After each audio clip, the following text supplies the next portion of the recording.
זה אולי אחד הזמנים הכי רעים לבזבז כסף בתקופה של העשורים האחרונים. זה אולי הזמן הטוב ביותר שהיה פה המון זמן בלהתמקד בחיסכון כספי, ותכף אני אסביר למה.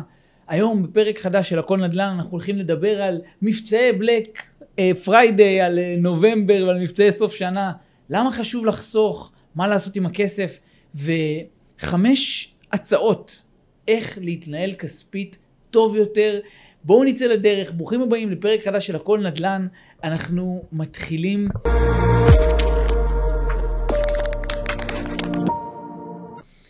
אני חושב שכולנו קצת שכחנו את האינפלציה שיקרה את המחירים והפכה את החיים של כולנו להרבה יותר יקרים. זה נכון, גם עכשיו שהיא רחוקה מהשיא שלה ורחוקה לשיא שהיא הייתה בו, התוצאות שלה עדיין איתנו ויהיו כאן כנראה לעתיד הנראה לעין. המחירים גבוהים והם נשארים ככה לרוב המוצרים שאנחנו קונים, אם זה בסופר, והאמת שזה פשוט בכל מקום, ותכף ניגע בתוצאה אולי הכי גדולה שלה, שזה עלות הכסף.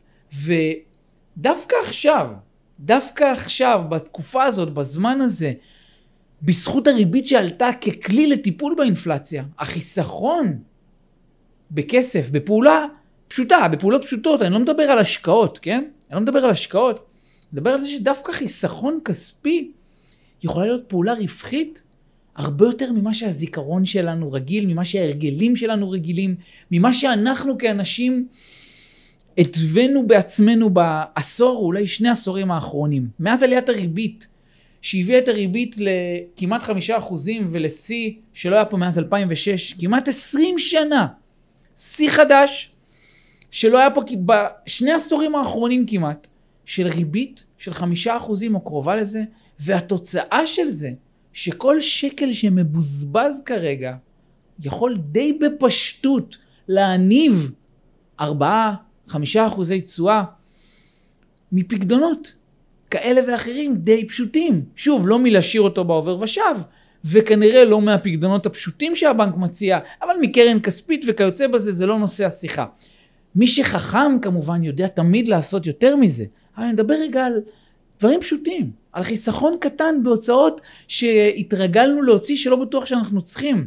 פעם, מה קרה לנו? איך הגענו למצב הזה? ב2 עשורים האחרונים, כסף ששמנו בפיקדון, בחיסכון, בקרן כספית, מוצר שלא מדברים עליו בכלל, העלה אבק. הרגשנו שהכסף כל כך זול, שאין לי למה להשאיר אותו, אין לי למה לחסוך אותו. זאת גם הסיבה שרצו ריבית אפסית, כדי להזניק את הכלכלה, להוציא כל מיני משברים שהיו וכולי. זה חלק מהסיבות שרוצים לעשות ריביות מאוד נמוכות, כדי שחברות ייקחו כסף, כדי שאנשים פרטיים ייקחו כסף ויצרכו, יוציאו המון כסף, גם על דברים שהם לא באמת צריכים, גם על רכבים שהם לא באמת יכולים להרשות לעצמם. אבל ההרגל הזה, הזיכרון הזה, צורת המחשבה הזאת, היא זאת שהביאה אותנו, הביאה הרבה אנשים למקומות מאוד לא טובים כלכלית, אבל היא גם זאת שהביאה אותנו לא להתייחס נכון לתקופה הזאת. ולמה אני מדבר על זה דווקא עכשיו? תכף תבינו. אבל יש סיבה שהיום כסף ששוכב בעובר ושב, כסף שאני יכול לעשות איתו פעולות פשוטות, כסף שאני חוסך ולא מבזבז, יכול לגרום לי לא להפסיד כסף בגלל האינפלציה, ואולי גם בצורה די פשוטה אפילו להתחיל להרוויח קצת. 4, 5, 6% תשואה, בניכוי האינפלציה, אני אפילו עדיין יכול לעשות איזשהו רווח ריאלי קטן. אני בכלל לא רוצה להרחיב ולדבר על ההרגל שכולנו נפלנו בו ב2 עשורים האחרונים, שבהם הכסף היה זול. לזה שאנחנו התרגלנו לזרוק כסף לפח, על דברים שאנחנו לא צריכים. על זה שלא למדנו בתקופה הזאת מה לעשות עם הכסף בהשקעות חכמות. כי הפקדונות והמקמים, פקמים, קרן כספית לא הייתה רלוונטית. ולכן התרגלנו לעידן של כסף זול, וקנינו דברים שאנחנו לא צריכים, בזבזנו כסף על רכבים, על מה לא, על מותרות, שכנראה לא היינו מוציאים בצורת הרגל אחרת, אם לא היו דוחפים לנו מכל מקום. קח הלוואה, כסף זול. אז עכשיו, היום, יותר מתמיד, יקר מדי להוציא כסף שאין לכם. הריביות בחלק מהמקומות, זה כמו ריביות של שוק אפור. אתה נמצא במינוס, אתה משלם בטח ריבית דו ספרתית, לצערי זה גם יכול להיות קרוב כבר לספרה 2 בהתחלה. בסדר, צריך להבין את זה. ריבית כרטיסי האשראי, קרדיט, שוב, עידן שלם, תקופה שלמה שנגמרה, שהתרגלנו להוציא כסף ולשלם על זה כמעט כלום. כלום. אם מישהו נותן לנו פריים מינוס חצי, היינו בעננים. זה היה כמו כסף בחינם. אבל זה לא המצב. אז היום, קודם כל חיסכון שאתה מצליח לחסוך ולשים אותו במקומות מסוימים, אוטומטית נהיה חיסכון ששווה כסף. ולא רק זה, היום יותר מתמיד, אסור, כי יקר מדי להוציא כסף שאין לכם. שאין לכם. כל הפריסת תשלומים בכרטיסי אשראי, סל מצטבר, מינוס, קרדיט. אני מקליט את הפרק הזה בשיא נובמבר, שיא של מבצעי נובמבר, לא יודע, יום הרווקים הסיני, אני לא מכיר כל כך את כל המונחים, אני לא זוכר אותם, אבל תכף יגיעו גם מבצעי דצמבר. מבצעי סוף העונה של דצמבר, סוף שנה, סליחה. לא הולך להיות יום שלא תקבלו אס-אמסים, מיילים, מודעות, שלטי חוצות, על מבצעים חמים רק לעכשיו ורק לרגע הזה. הפיתוי ענק, כולנו נופלים בו, גם אני נופל בו, גם הגדולים ביותר נופלים בו, אבל הדבר הראשון לעשות זה קודם כל להיות מודעים. להיות מודעים שזה קורה, להיות מודעים לשינוי תקופה, לשינוי עידן, לסוף עידן שכולנו השתתנו את החיים שלנו לפי ואת ההרגלים שלנו. חבר'ה, זה לא המצב מעכשיו, זה לא המצב. כסף שאתם מבזבזים שאין לכם, היום יקר מתמיד. כסף שאתם חוסכים ומצליחים להוציא להשקעות פשוטות, שווה לכם 4, 5, 6% תשואה בשנה. כבר לא צריך להיות חכם גדול. ולכן, הדבר הראשון זה להיות מודע למבצעים, לבזבוז כסף על מותרות ודברים שאנחנו לא צריכים. זה לא רק בנובמבר ובדצמבר, אבל זה הטריגר שגרם לי להחליט לעשות את הפרק הזה, ולכם לנסות להזכיר, ולעצמי, אל תבזבז על מה שאתה לא צריך, תהיה מודע. קודם כל תהיה מודע. הדבר השני זה להבין כמה כסף יש לי היום, ומה אני יכול להרוויח איתו אפילו משינויים קטנים, של במקום פקם, עובר ושב, מקם, קרן כספית. בסדר? אם במקרה אין לכם תקציב, תשתמשו באפליקציות כמו רייזאפ, או תבניות באקסל. אם מישהו במקרה לא מבין את החשיבות, או איך לעשות את זה בצורה נכונה, שיקרא באינטרנט, או ספרים כמו, יש ספר שנקרא הכסף שלך או החיים שלך, ויקבל הבנה איך אנחנו מבינים כמה כסף יש לנו, איפה הוא נמצא, כמה הוצאות יש לנו, איפה אנחנו נכנסים, איפה אנחנו יוצאים, ואיך נראה חודש שלנו. שוב, זה לא נושא הפרק, אז אני לא רוצה להרחיב על זה. תהיו מודעים, תבינו את התקציב שלכם, תבנו תקציב אם אין לכם, ותבינו כמה כסף יש לכם שאתם יכולים להרוויח איתו, אם רק לא תבזבזו אותו. הדבר השלישי, זה להבין כמה עולה לי כל רכישה שאני לא יכול להרשות לעצמי. אני מבקש מכם, תבינו את העלויות. רוב האנשים שאני היום ככה, במקרה, חשבתי על הפרק הזה, שאלתי אנשים, תגיד, אתה יודע כמה עולה מינוס? אתה יודע כמה עולה היום קרדיט בכרטיסי אשראי? רוב האנשים לא יודעים. לא יודעים. פעם לא ידעו שזה היה יחסית זול, שיש חלק מהמוצרים האלה, אני קורא לזה במרכאות, ההלוואות שוק אפור האלה במרכאות, היו כבר אז 8, 9 ו10% ריבית בשנה. זה מטורף. מטורף. עזבו שיש פתרונות לזה, להחליף את זה בהלוואות זולות יותר, אבל הדבר השלישי זה תבינו כמה עולה לכם כל רכישה שאין לכם יכולת לרכוש אותה. זה באמת מגיע לסכומים פסיכיים שכבר הרבה פעמים תגידו לעצמכם, שנייה, בוא נעצור. עכשיו, החלק השני של הפרק זה להבין שאין לכם, ולא לי ולא לאף אחד, זמן לחכות לתאריך או לרגע מסוים. לא מהראשון לראשון תתחילו את השינוי. לא מראש השנה תתחילו את השינוי. לא מעלת המשכורת הקרובה, או לא, אין שום זמן או רגע שבו יהיה רגע נכון לשינוי. הזמן הנכון הוא עכשיו. השינוי הפיננסי מתחיל עכשיו.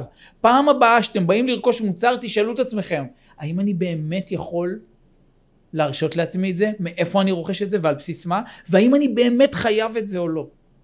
במדד האחרון של פעמונים על משקי הבית, בישראל, עלתה תמונה שחשוב שתכירו. כ-50% ממשקי הבית בישראל לא ישרדו 3 חודשים בלי הכנסה.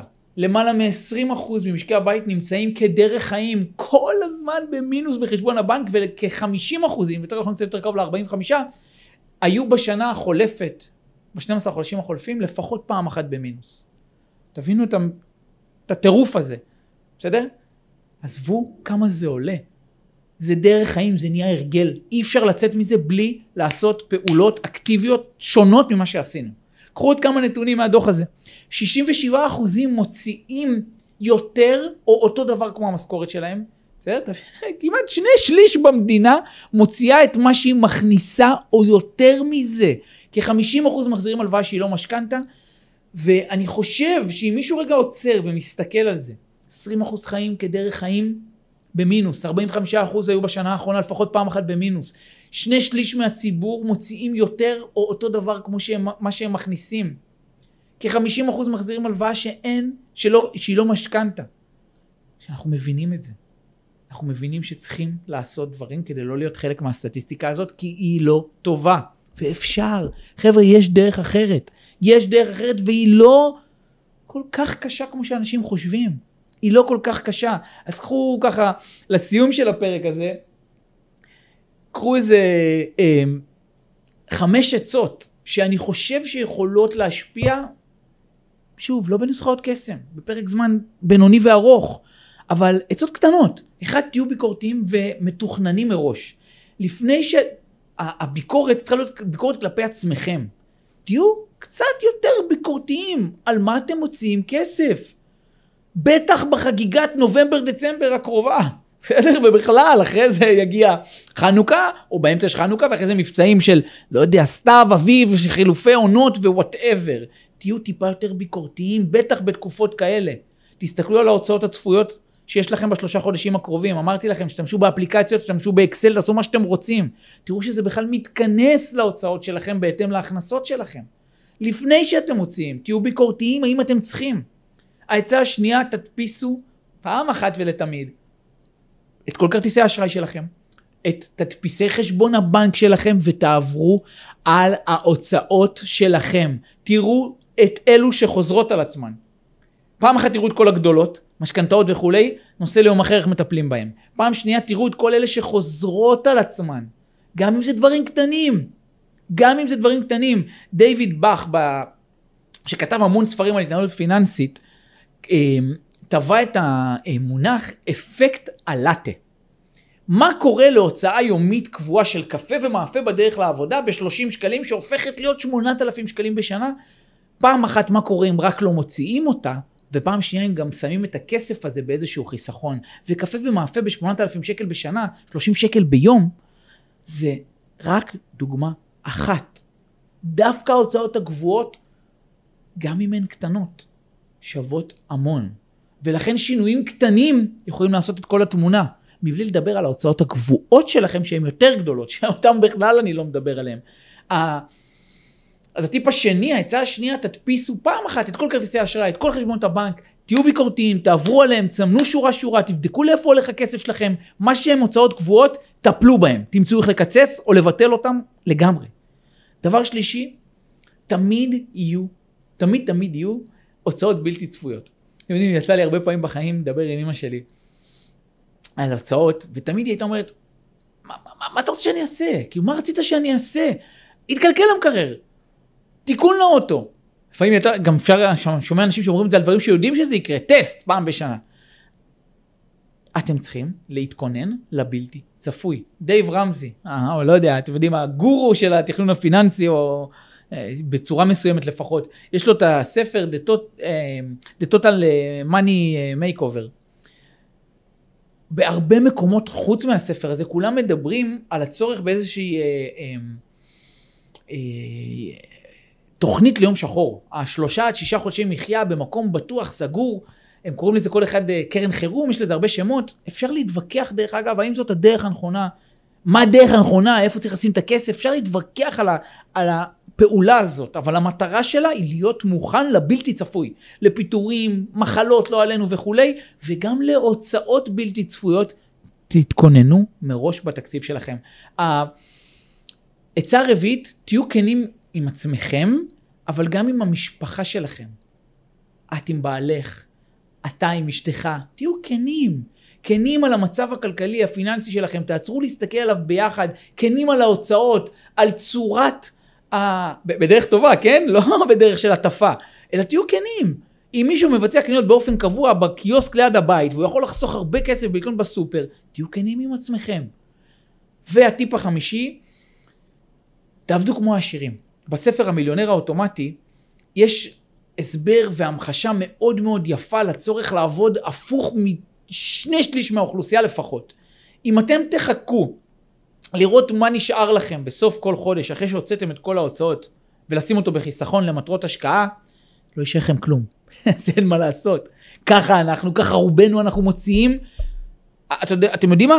הסקר לא משקר. 2/3 מוציאים לפחות את מה שהם מכניסים. זה אומר שאנשים לא יודעים איך לחסוך ואז להוציא כסף להשקעה. אבל אם אני קודם כל אעשה הוראת קבע, כמו כל אחד מההוצאות שיורדות לי, אם אני ארצה או לא ארצה, כמו השכירות או המשכנתה, הכרטיס אשראי, אותו דבר גם פה, אם אתם תעשו הוראת קבע קבועה לחשבון שמטרתו חשבון חיסכון לטובת השקעות, אתם תראו את התוצאות בטווח הבינוני והארוך.